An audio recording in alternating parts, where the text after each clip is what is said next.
Hello guys, आज हम पढ़ेंगे डायरेक्ट इनडायरेक्ट के चेंजिंग डायरेक्ट इनडायरेक्ट के सारे एग्जांपल्स और उसके शॉर्ट फॉर्म। क्योंकि मैंने स्टेटमेंट्स पढ़ेंगे सारे हम, क्योंकि मैंने आपको सारे रूल्स समझा दिए हैं, रूल्स पढ़ा दिए हैं और रूल्स के अकॉर्डिंग एग्जांपल्स और उसके क्वेश्चंस भी करा दिए हैं। आज हम सारे रूल्स जो भी पढ़े हैं उनको साथ में लेकर और उसके स्टेटमेंट्स पढ़ेंगे सारे, जो एक साथ आपको अगर रूल्स याद होंगे तो आप इसके स्टेटमेंट्स को अच्छे से समझ लेंगे, जो एक साथ आपको इजीली एक पीडीएफ में मिल जाएगा। आपको बार बार सर्चिंग नहीं करना पड़ेगा कि आपने क्या क्या सीखे हैं। ठीक है, इसमें मैं आपको बताने वाली हूँ कौन कौन से। पहले मैं आपको इसमें बताने वाली असर्टिव असर्टिव सेंटेंसेस के स्टेटमेंट में आपको बताने वाली हूँ। ठीक है, इसके बाद मैं आपको बताने वाली हूँ इंट्रोगेटिव इंट्रोगेटिव सेंटेंसेस। उसके बाद इसके स्टेटमेंट बताने वाली हूँ मैं आपको। इसके बाद मैं आपको बताने वाली हूँ जो मैंने आपको पढ़ा है इम्पेरेटिव सेंटेंसेस के स्टेटमेंट्स पढ़ाने वाली हूँ। ठीक है, और नेक्स्ट मैं इसको एक्सक्लामेटरी सेंटेंसेस भी पढ़ने वाले। जितने भी रूल्स हमने अप्लाई किए थे, रूल्स पढ़े थे, जितने भी हमने इसके एग्जाम्पल्स, जितने भी क्वेश्चन सॉल्व किए थे, उन सब के हम स्टेटमेंट पढ़ लेने वाले हैं और एक साथ पढ़ने वाले हैं। ठीक है, तो अब हम स्टार्ट करते हैं अपने स्टेटमेंट्स को। ठीक है, एक ही पीडीएफ में, एक ही इस फीस में, एक ही क्लास में सारे स्टेटमेंट्स एक साथ। ठीक है, अगर आपको रूल्स याद होंगे तो इस स्टेटमेंट को समझने में आपको बहुत ईजी होगा और आप खुद भी इसको इजीली सॉल्व कर लेंगे। ठीक है, तो आइए हम पढ़ते हैं अपना पॉइंट नंबर 1 to 6 वाला। ये हमारा लास्ट पॉइंट है स्टेटमेंट का। ठीक है, जो एक साथ आपको हमारे सारे रूल्स को दिखाते हैं। आप डायरेक्ट स्पीच से इनडायरेक्ट स्पीच बनाने के नियम पढ़ चुके हैं। ऑफ कोर्स हम सारे नियम्स पढ़ चुके हैं। इन नियमों का उल्टा प्रयोग करने से इनडायरेक्ट स्पीच को और डायरेक्ट स्पीच में सरलता पूर्वक परिवर्तन किया जा सकता है।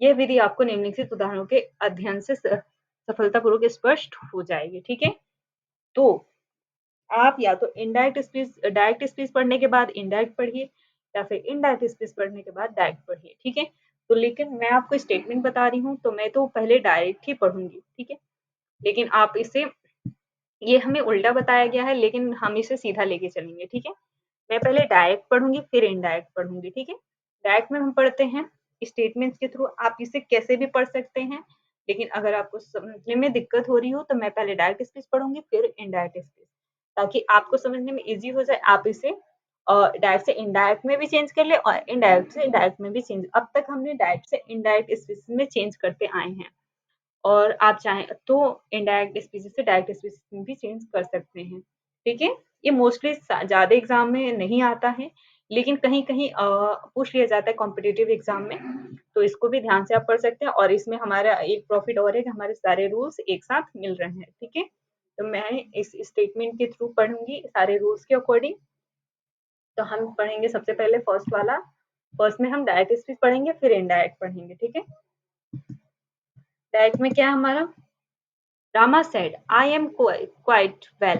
ठीक है, इनडायरेक्ट क्या बनेगा, Rama said that he was quite well. Okay, next second वाला पढ़ेंगे। सेकंड में हम सबसे पहले डायरेक्ट स्पीच पढ़ेंगे। She said my mother is writing letter. तो इनडायरेक्ट स्पीच से क्या होगा, she said her mother was writing letters. Okay, third वाला पढ़ेंगे हम अपना डायरेक्ट स्पीचेस में। I said to Sheela you can stay here till tomorrow. Okay, तो इसकी इनडायरेक्ट स्पीच क्या होगी, I told Sheela that she could stay there till the next day. Okay, next हमने थर्ड के बाद फोर्थ वाला पढ़ेंगे। फोर्थ का हम डायरेक्ट स्पीच पढ़ेंगे सबसे पहले, क्योंकि हम स्टेटमेंट के थ्रू पढ़ रहे हैं। The boy said to the girl I know you and your father. तो इसका स्पीच क्या बनेगा, the boy told to the girl that he knew her and her father.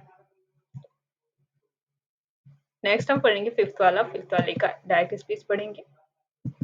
Father said to us the sun rising rises in the east. जो ये मैंने आपको बताया था, नेचर से रिलेटेड जो होते हैं उसमें चेंजिंग नहीं लाते हैं, जो ट्रूथ होते हैं तो इसमें कोई चेंजिंग नहीं लाएंगे और बस इसे दैट के साथ जोड़ेंगे। ठीक है, तो father told us that the sun is rising in the east. ठीक है, नेक्स्ट इंट्रोगेटिव में पढ़ेंगे। इंट्रोगेटिव में सबसे पहले डायरेक्ट स्पीचेस पढ़ेंगे। John said to James, will you like to play cricket? इसका इनडायरेक्ट बनेगा, John asked James if he would like to play cricket. Okay, seventh वाला पढ़ेंगे हम अपना। डायरेक्ट स्पीच पढ़ेंगे सबसे पहले। Akram said to Javed, do you smoke daily? Indirect speech क्या होगा? Akram asked Javed if he smoke daily. Seventh के बाद एट्थ वाला पढ़ेंगे। डायरेक्ट स्पीच हम अपना। I said to Vijay, where is your father? इसका इनडायरेक्ट स्पीच होगा, I asked Vijay where his father was. Okay, ninth वाला पढ़ेंगे हम अपना। डायरेक्ट स्पीच सबसे पहले, Meera said to Sheela who has broken the plate. तो इसका इनडायरेक्ट स्पीच होगा, Meera asked Sheela who had broken the plate. इसके सारे रूल्स मैंने आपको पहले बता चुके हैं, इसलिए मैं इसे जल्दी जल्दी पढ़ रही हूँ और आपको समझ में भी आ रहा होगा अगर आपने रूल्स पढ़े हैं तो। ओके, नेक्स्ट हम पढ़ेंगे इंपेरेटिव सेंटेंसेस से अपना 10th वाला सेंटेंस। 10th का हम सबसे पहले डायरेक्ट पढ़ेंगे। Rama said to his servant go away. तो इसका इनडायरेक्ट सेंटेंस क्या होगा? Rama ordered his servant to go away, क्योंकि राम ऑर्डर दे रहे हैं। नेक्स्ट 11th वाला पढ़ेंगे। 11th में हम सबसे पहले डायरेक्ट स्पीच पढ़ेंगे। Rama said to his servant, do not sit here. और ये इसका एक और तरीका है, Ram said to his servant, don't sit here. ठीक है, ये दोनों तरीके से आ सकता है। और इसका इनडायरेक्ट सेंटेंसेस क्या बनेगा? Ram ordered his servant not not to sit there, और रामा फॉरबिड भी लगाएंगे इसके लिए, forbid his servant to sit there. Okay, इसमें नॉट लगाने की जरूरत नहीं पड़ेगी। नेक्स्ट 12th वाला में हम पढ़ेंगे। डायरेक्ट स्पीच क्या है 12th वाले की? He said to me, please give me 5 rupees. तो रिक्वेस्ट किया जा रहा है, तो he requested me to give me 5 rupees. Okay, next है 13 वाला, इसका डायरेक्ट स्पीच पढ़ते हैं। द डॉक्टर 13 वाला पढ़ेंगे। The doctor said to Ramesh stop smoking. इसका इनडायरेक्ट स्पीच पढ़ेंगे। The doctor advised Ramesh to stop smoking. Okay, next 14 वाला पढ़ेंगे हम। 14 वाले का डायरेक्ट स्पीच पढ़ेंगे। He said let us wait for the teacher. Okay, let वाला शब्द है, he propose that they should wait for the teacher. Okay, exclamatory sentences में हम पढ़ेंगे 15 वाला जो हमारा डायरेक्ट स्पीच इसका क्या है? The boy said how clever I am. तो इसका इनडायरेक्ट बनेगा, the boy exclaimed that he was very clever। Okay, अपने आप को एक्सक्लेम कर रहा है, एक्सप्लेन कर रहा है। नेक्स्ट 16 वाला है, इसका डायरेक्ट स्पीच पढ़ेंगे। The player said to hurray, we have won the match. इसका इनडायरेक्ट स्पीच होगा, the players carried out with joy that they had won the match. Next 16 के बाद 7th वाला है। 17 वाला इसका हम डायरेक्ट स्पीच पढ़ेंगे। The beggar said may God reward you for your kindness। Next indirect speech होगा, the beggar prayed that God might reward him for his kindness। Okay, next 18 वाला पढ़ेंगे। इसका डायरेक्ट स्पीच क्या है? The girl said Alice, I have wasted my time all these months। तो इसका indirect speech क्या बनेगा? The girl confused no sorry the girl confessed with sorrow that she had wasted her time all those months। Okay, next 18 के बाद 19 वाला का direct speech पढ़ेंगे। James said to Joseph happy Christmas. Okay, wish किया जा रहा है, James wish to Joseph a happy Christmas. 20 वाला इसका डायरेक्ट स्पीच पढ़ते हैं। ठीक है, को मैंने कुछ ज्यादा ही छोटा कर दिया और अपने वर्ड के अकॉर्डिंग लेके चलते हैं इसको। ठीक है, मैं चाहती हूँ आप लोगों को वो नीचे वाला वाक्य बिल्कुल सही तरीके से देखें, काफी छोटा हो जा रहा है और ऊपर आ भी नहीं रहा है। हाँ, अब दिख रहा होगा आपको। ओके, तो मैंने आपको दिखाया, डायरेक्ट स्पीचेस पढ़ा मैंने। Oliver looked at the train and said how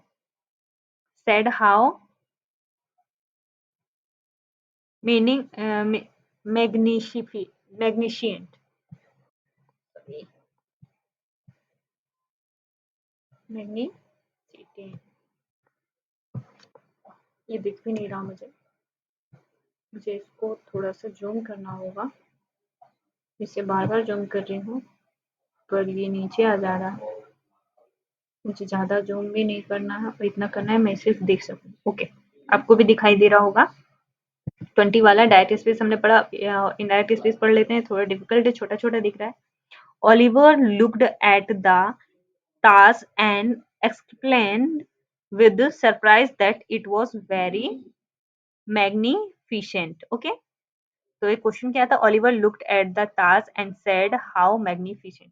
ठीक है, तो डायरेक्ट स्पेस का हमने इनडायरेक्ट स्पेस बना दिया है। तो आप लोगों को समझ में आ गया होगा। ठीक है, आई होप आपको समझ में आ गया है। ठीक है, Oliver looked at the task, exclaimed with surprise that it was very, अब दिखाई देगा। ठीक है, डायरेक्ट स्पीसीज हमने पढ़े थे इसके। Oliver looked at the task and said how magnificent. तो इसका इनडायरेक्ट स्पीच क्या होगा? Oliver looked at task and exclaimed with surprise that it was very magnificent. Okay, तो मैंने आपको एक ही पीडीएफ में सारे फॉर्मूला, सारे एग्जांपल्स को एक ही सेंटेंसेस में बता दिया, एक ही पीडीएफ में बता दिया सबको, क्योंकि हमने इसके स्टेटमेंट सारे पढ़ रखे थे और सारे इसके रूल्स पढ़ रखे थे। और कितने हैं ये हमारे पास? 4। हमने फोर स्टेटमेंट पढ़े हैं, 4 स्टेटमेंट के सॉल्यूशन पढ़े हैं और हमने 4 स्टेटमेंट्स के रूल्स भी पढ़ लिए हैं। तो यहाँ हमारा डायरेक्ट इनडायरेक्ट कंप्लीटली कंप्लीट होता है। Okay, thank you for the